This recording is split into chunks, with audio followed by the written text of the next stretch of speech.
Tube Tamil வணக்கம். Iran Iraq போர் இன்று 14வது நாள். 2 வாரங்கள் ஓடிவிட்டன. முன்னைய ஈரான் போர் 12 தினங்கள். இது 14 ஆகிவிட்டது. இந்த போரில் வெற்றி யாருக்கு? போரில் வெற்றி எமக்கே என்று அமெரிக்காவும், போரில் வெற்றி எமக்கே என்று ஈரானும் கூறுகின்ற 2வது வெற்றி வாரமாக இருவரும் கொடிகளை பறக்க விட்டிருக்கின்றார்கள். இந்த வெற்றி வாரம் நிகழ்ந்த பொழுது அமெரிக்காவிற்கு ஏற்பட்டிருக்கின்ற பெரிய இழப்பு K-135 என்கின்ற பிரம்மாண்டமான ஹெர்குலிஸ் போன்ற விமானம் ஈராக்கில் கீழே விழுந்தது.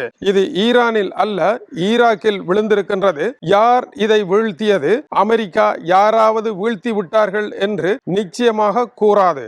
ஆனால் ஈராக்கில் இருக்கும் ஈரானினுடைய ஆதரவு பெற்ற ஆயுததாரிகள் இதை சுட்டு வீழ்த்துவதற்கு முயற்சி எடுத்ததாக செய்தி. இதில் கேங் ஆஃப் 8 என்று கூறப்படுகின்ற ஒரு குழு இருக்கின்றது. இது அமெரிக்காவினுடைய ரிப்பப்ளிக்கன் கட்சியில் இருந்து 4 பேரும், அமெரிக்க டெமோக்ராட் கட்சியில் இருந்து 4 பேரையும் கொண்ட 8 பேர்களை கொண்ட குழு.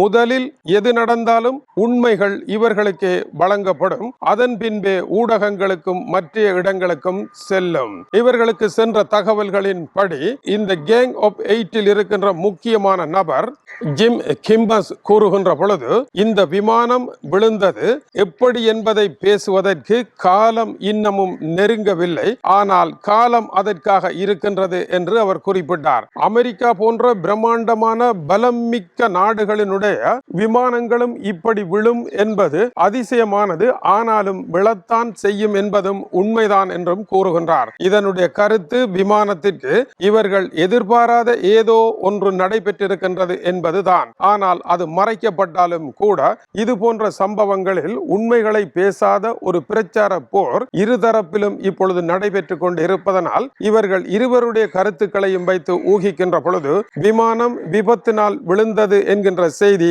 ஆய்வுக்குரியதாகவே இருக்கின்றது. ஆனால் 2 விமானங்கள் மோதி விழுந்ததாகவும் கூறப்படுகின்றது. விமானங்களே விழவில்லை என்றும் இன்னொரு செய்தியையும் விட்டு பாலும் நீருமாக 2ம் கலக்கப்பட்டு இருக்கின்றது.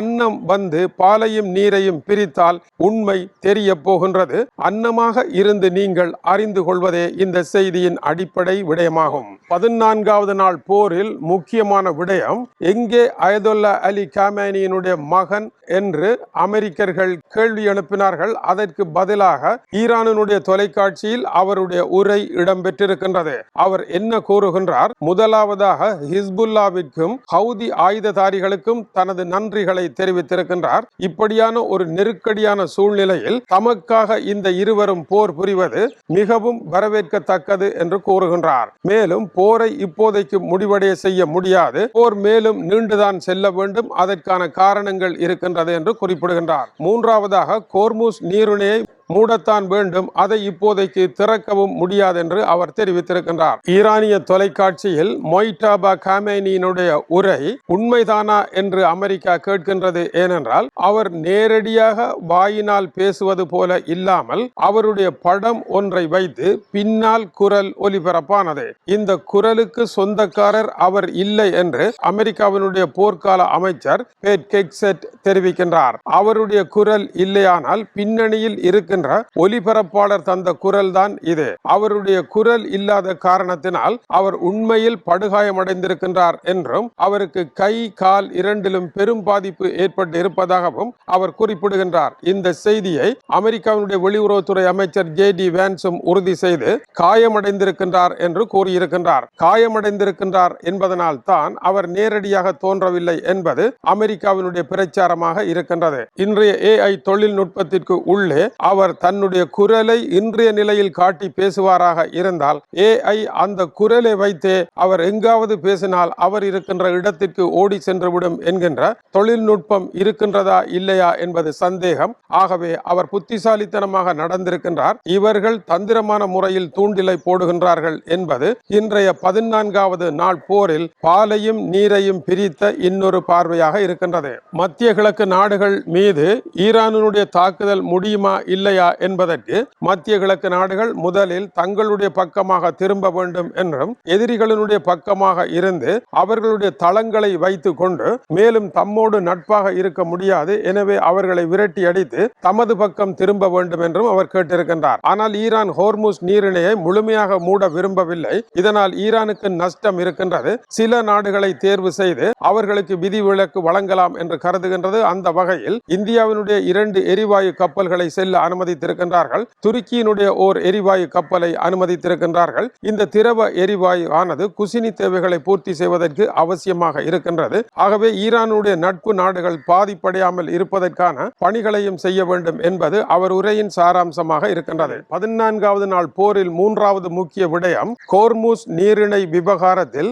அமெரிக்கா பாரிய தவறிழைத்து விட்டது என்பது இப்பொழுது ஆய்வாக அமைந்திருக்கின்றது. ஹோர்முஸ் நீரிணையை ஈரான் இவ்வளவு தூரம் பலமாக கட்டுப்பாட்டில் வைத்திருக்கும் என்று அமெரிக்கா கருதவில்லை.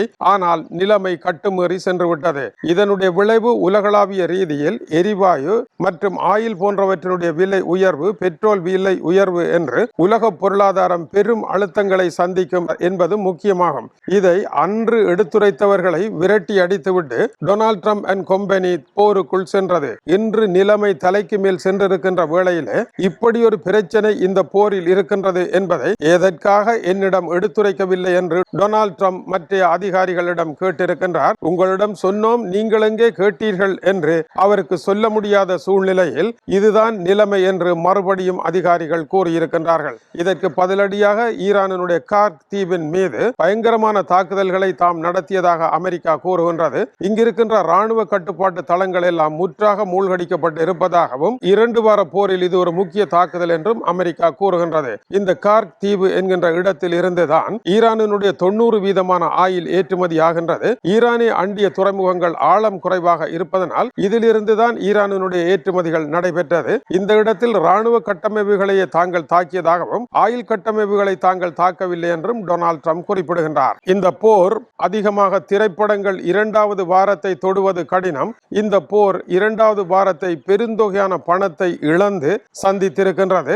இந்த போரில் முக்கியமான விடயம், முதலாவது அமெரிக்கா தன்னுடைய ஆயில் நிரப்பிய விமானத்தை இழந்திருக்கின்றது. 2வது ஈரானுடைய மத தலைவர் மக்களுக்காக உரையாற்றி இருக்கின்றார். 3வது கார்க் தீவின் மீது நடத்தப்பட்ட தாக்குதல் பெரும் தாக்குதல் என்று அமெரிக்கா அறிவித்திருக்கின்றது. இதை தவிர ஈரானுடைய முக்கியமானவர்களுக்கு தலைக்கு $10 மில்லியன் என்றும் அறிவித்திருக்கின்றது. இது 14 நாள் போரில் முக்கியமான விடயமாக இன்று காலை வரை இருக்கின்றது. தொடர்ந்து இணைந்திருங்கள். மேலும் சூடான செய்திகள் வந்திருக்கின்றன. அடுத்த செய்தியில் காணலாம். இது டியூப் தமிழனுடைய உலக செய்திகளுக்காக இலங்கை வடபுலம் யாழ்ப்பாணத்திலிருந்து கீசே துறை.